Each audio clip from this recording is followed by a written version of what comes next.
السلام علیکم ورحمۃ اللہ وبرکاتہ۔ ناظرین، بیان کیا جاتا ہے کہ چند سال پہلے ایک جماعت مانسرا سے آگے ایک چھوٹے سے قصبے میں گئی۔ اس جماعت میں ایک شخص ڈاکٹر نور محمد تھا۔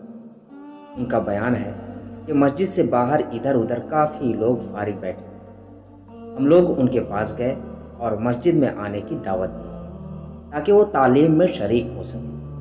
کچھ لوگ ہمارے ساتھ مسجد میں آنے پر تیار ہو گئے۔ ایک صاحب نے کہا، میں نماز کے وقت آؤں گا اور نماز کے بعد عذاب قبر کا ایک واقعہ آپ لوگوں کو سناؤں گا۔ چنانچہ ظہر کی نماز کے بعد یہ شخص ہمارے پاس بیٹھ گیا۔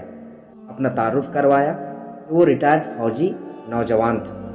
اس فوجی کا بیان ہے کہ 1965 کی جنگ میں ایک قبر میں اسلحے کا ایک عارضی ذخیرہ یعنی کہ ایک کیمپ لگایا گیا تھا اور کچھ نوجوانوں کے ساتھ اس فوجی کی ڈیوٹی تھی۔ دن کا وقت تھا اور کوئی خاص کام نہیں تھا، چنانچہ اس نے قبرستان میں گھومنا شروع کر دیا۔ اس کا گزر ایک پرانی قبر کے پاس سے ہوا تو یوں محسوس ہوا جیسے قبر کے اندر سے ہڈیاں ٹوٹنے کی آواز آ رہی ہے۔ اس فوجی نوجوان نے بتایا کہ میں نے بندوق کی بٹ کے ساتھ قبر کی اینٹیں ہٹائیں تاکہ دیکھے کہ یہ آواز کیسی ہے۔ جیسے جیسے میں مٹی ہٹاتا گیا آواز اور تیز ہوتی گئی اور میری دلچسپی اور خوف بھی بہت بڑھتا گیا۔ دن کا وقت تھا، روشنی خوب پھیلی ہوئی تھی۔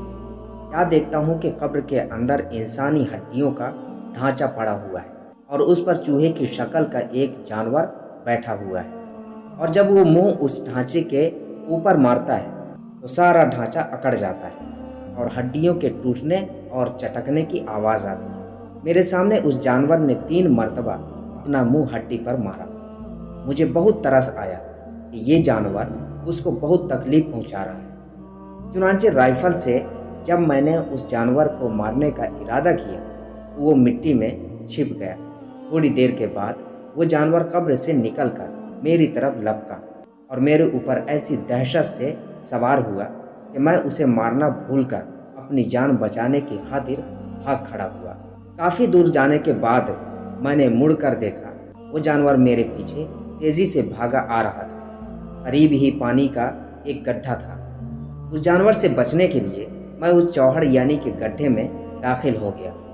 میں نے پیچھے مڑ کر دیکھا کہ جانور گڈھے کے کنارے پر آ کر رک گیا ہے اور کچھ دیر کے بعد اس نے اپنا منہ پانی میں ڈال دیا۔ یکدم پانی کھولنے لگا۔